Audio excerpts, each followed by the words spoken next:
जय ज्योतिष। क्या यह फिर से आएंगे?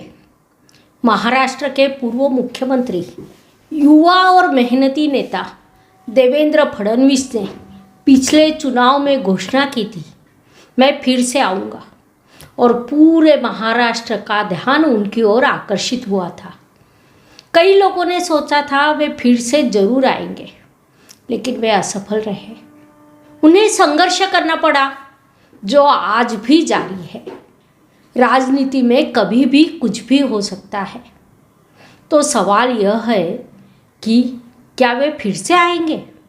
इस संबंध में उनकी पत्रिका क्या कहती है, इसे हम आज के भाग में विस्तार से समझेंगे। साथ ही उनकी पत्रिका का विश्लेषण भी करेंगे।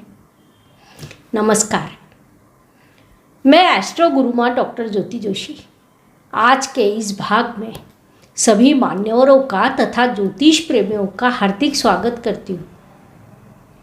आज के भाग में मैं आपके सामने देवेंद्र फडणवीस जी की पत्रिका का विश्लेषण करने जा रही हूँ। वास्तव में हर पत्रिका अलग होती है, पत्रिका के बिंदु अलग होते हैं, अच्छी और बुरी चीज़ें अलग होती हैं, दिशाएं अलग होती हैं। लेकिन जैसे जैसे फडणवीस जी की पत्रिका और उनका जीवन बिल्कुल मेल खाता गया, उनकी पत्रिका के बारे में अधिक समझने की मेरी उत्सुकता और बढ़ती चली गई। वैसे भी महाराष्ट्र के निवासी होने के नाते महाराष्ट्र राज्य और सरकार, इन विषयों को लेकर सभी की तरह मेरी दिलचस्पी जाग उठी।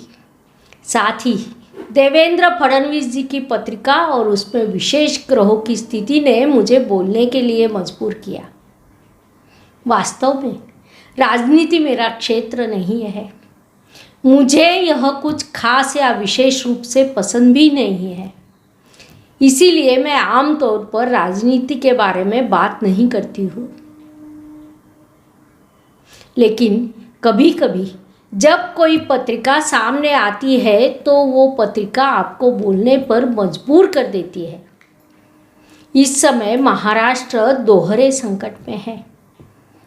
एक तरफ से पिछले कई दिनों से कोरोना ने जनजीवन अस्त व्यस्त कर दिया है, वहीं दूसरी ओर सरकार पे हुए आरोपों ने राजनीति में हलचल मचा दी है।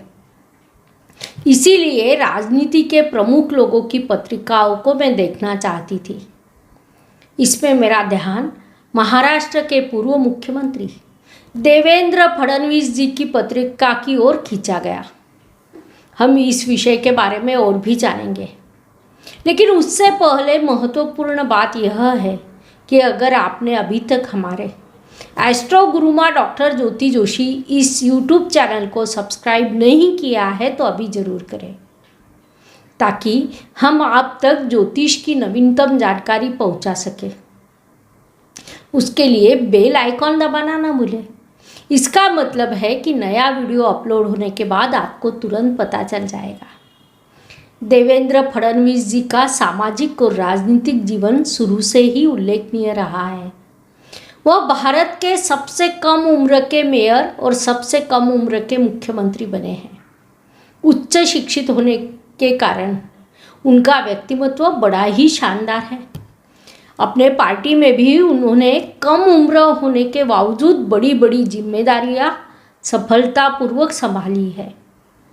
उनकी पत्रिका के संदर्भ में कहा जाए तो 2014 से 2019 तक वे महाराष्ट्र के मुख्यमंत्री थे।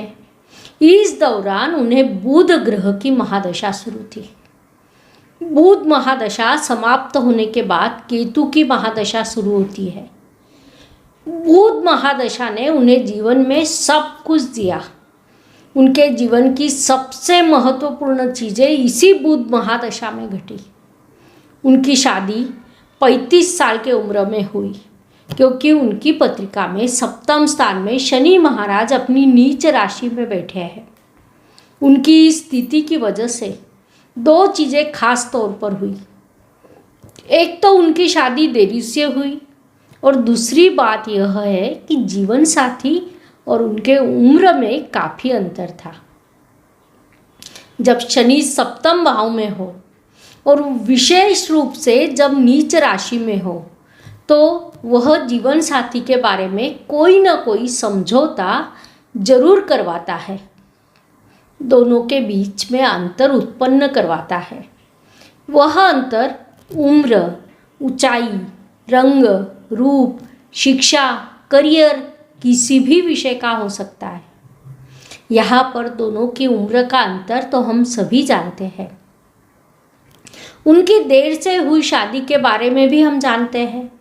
यानी सप्तम भाव में मेष राशि के शनि महाराज ने वहाँ अपना काम पूरा किया।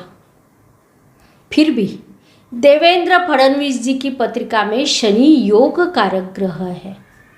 यह योग कारक ग्रह पत्रिका के केंद्र स्थान में बैठकर सत्ता देने वाला होता है। बुध ग्रह की महादशा उनके लिए महत्वपूर्ण थी, क्योंकि उनकी पत्रिका में बुध ग्रह भाग्येश यानी त्रिकोण के स्वामी होकर दशम भाव में विराजमान है। जब नवमेश और दशमेश का संबंध आता है तो ज्योतिष में इसे लक्ष्मी नारायण योग कहा जाता है। इस लक्ष्मी नारायण योग ने वहाँ अपना कार्य पूरा किया। मेरा मतलब यह है कि केवल बुध ग्रह के पास ही इतनी शक्ति थी कि उसने उन्हें सत्ता दी। वे 2014 में महाराष्ट्र के मुख्यमंत्री बने और 2019 तक उसी पद पर रहे। 2018 तक उन्हें बुध ग्रह की महादशा शुरू थी। फिर भी जब उन्हें केतु की महादशा शुरू हुई तो उसका पहला साल अच्छा गुजरा, क्योंकि अगर कोई महादशा कष्ट देने वाली हो तो उसका पहला चरण शुभ होता है। उसके अनुसार फडणवीस जी के लिए केतु महादशा का पहला चरण शुभ रहा। लेकिन केतु महादशा में जब केतु की अंतर्दशा बदल गई तब उनकी विचारधारा भी बदल गई। वे दूसरी दिशा में सोचने लगे, अलग अलग तरीके से काम करने लगे। जब देवेंद्र जी ने कहा मैं फिर से आऊँगा तो उनके समेत महाराष्ट्र के ज़्यादातर लोगों का मानना था कि हाँ वे फिर से ज़रूर आएंगे। लेकिन फिर चीज़ें बदल गई। अपने यहाँ एक पारंपरिक कहावत है, केत छुड़ाए खेत। केतु ने उन्हें हर चीज़ के लिए ज़बरदस्त संघर्ष करवाया। संघर्ष करने के बाद जो सफलता प्राप्त हुई वह दूसरों की तुलना में बेहतर थी, लेकिन पर्याप्त नहीं थी। केतु महादशा में संघर्ष उनके लिए अपरिहार्य है। जब तक यह महादशा चल रही है तब तक उनका संघर्ष चलता रहेगा। केतु ग्रह की महादशा समाप्त होने के बाद यह पत्रिका एक बार फिर से बड़ा मोड़ लेगी, क्योंकि उसके बाद देवेंद्र फडणवीस न केवल महाराष्ट्र में बल्कि भारतीय राजनीति में बहुत बड़े पद पर जाएंगे। यह मैं पूरे विश्वास के साथ कह रही हूँ, क्योंकि दशमांश पत्रिका में यह बताया जा सकता है। दशमांश पत्रिका में रवि सप्तम भाव में उनकी उच्च राशि में है। दशमांश में यह तुला लग्न की पत्रिका है, वह सत्ता को दर्शाती है। रवि सत्ता का कारक ग्रह है। सामान्य जनता कारक ग्रह शनि अपनी स्वराशि में शुक्र के साथ बैठा है।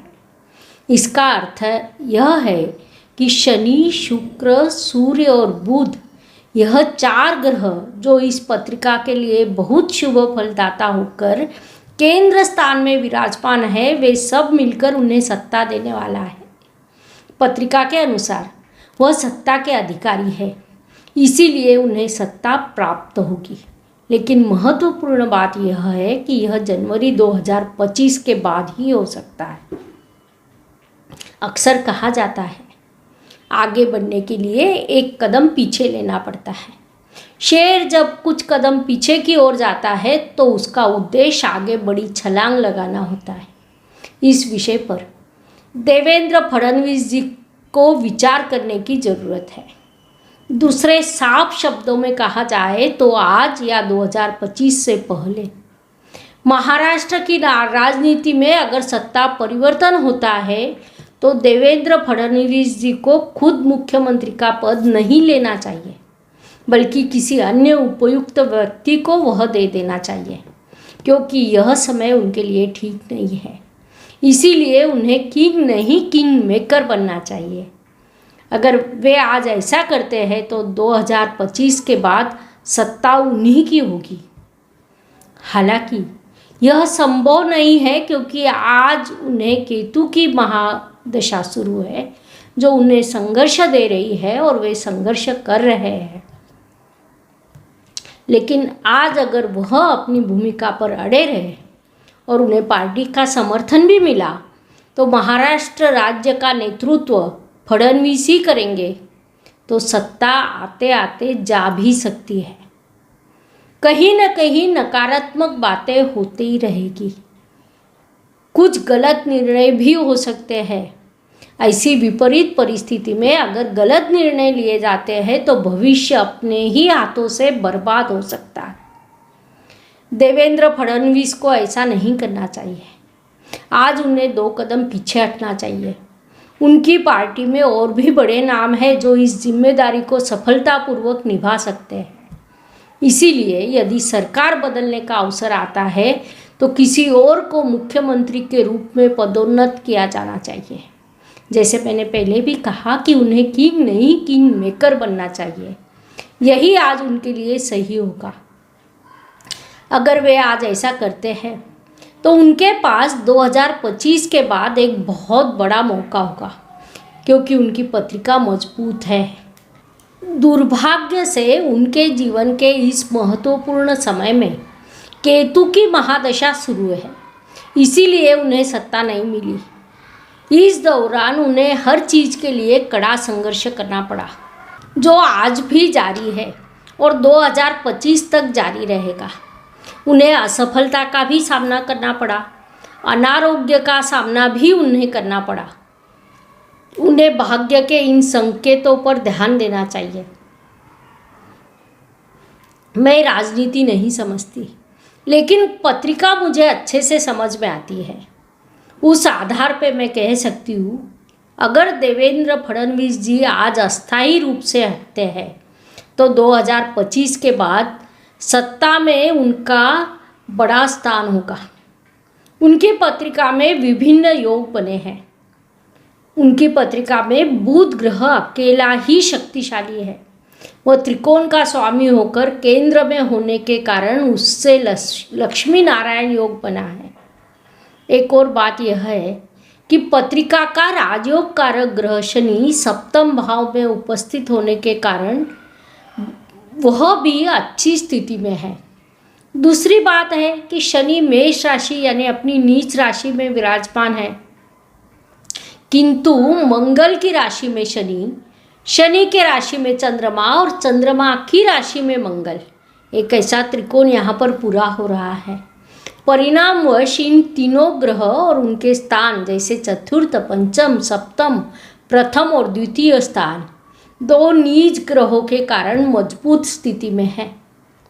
इस मजबूत स्थिति को जब हम उनकी पत्रिका में देखते हैं, विशेषकर षोडश वर्ग में दशमांश पत्रिका को जब हम देखते हैं तो वह पावर और पोजीशन को दर्शाती है। ग्रह बता रहे हैं कि सत्ता उनके हाथ में है, लेकिन सत्ता उनको कब मिलेगी? तो इस सवाल का जवाब हमें 2 तरह से मिलता है। एक है ग्रहों का गोचर और दूसरी महादशा। इसमें महादशा सबसे महत्वपूर्ण है। इसीलिए महादशा को देखते हुए जनवरी 2025 तक की अवधि उनके लिए कठिन होने वाली है, क्योंकि वह महादशा केतु ग्रह की है। मई से दिसंबर 2021 तक का समय उनके लिए थोड़ा हल्का रह सकता है, लेकिन फिर जनवरी 22 से 2025 तक उन्हें बहुत बड़ा संघर्ष करना पड़ेगा। ऐसे में उन्हें अपनी प्रतिष्ठा बनाए रखने के लिए 2 कदम पीछे हटना चाहिए, किसी और को आगे करना चाहिए, ताकि उनका अस्तित्व टिका रहे और 2025 के बाद एक बार फिर से राजनीति में उनका एक उत्कृष्ट अध्ययनशील व्यक्तिमत्व उभर कर सामने आ सके, जो न केवल महाराष्ट्र के लिए बल्कि पूरे देश के लिए काम करेगा। क्योंकि दशमांश पत्रिका में हम देखते हैं कि लग्नेश चतुर्थ अर्थात आम लोगों के स्थान पर मकर राशि में आम लोगों के साथ विराजमान है। इसका मतलब है कि केतु की महादशा के बाद शुक्र की महादशा में जब वह पद और सत्ता प्राप्त करेंगे तो वह सत्ता आम लोगों के लिए होगी। वे लोगों के लिए काम करेंगे। जनता को एक ऐसा नेता मिलेगा जो लोगों का भला करेगा, लेकिन उसके लिए आज उन्हें 2 कदम पीछे हटना होगा। इस तरह से कई विषयों पर हमारे विभिन्न वीडियो एस्ट्रो गुरुमा डॉक्टर ज्योति जोशी इस YouTube चैनल पर उपलब्ध है। आशा है कि आपको इस वीडियो में दी गई जानकारी अच्छी लगी होगी। हर वीडियो बनाने के लिए हमें कड़ी मेहनत करनी पड़ती है, इसीलिए वीडियो को लाइक और शेयर ज़रूर करें। साथ ही चैनल सब्सक्राइब करना ना भूलें। आप स्क्रीन पर कुछ और वीडियो देख सकते हैं। ज्योतिष के अध्ययन के लिए वह भी महत्वपूर्ण है, उनका भी लाभ आप अवश्य उठाएं। धन्यवाद। शुभम भवतु। जय ज्योतिष। Please like share and subscribe the channel और हाँ, बेल आइकॉन दबाना ना भूलें। धन्यवाद।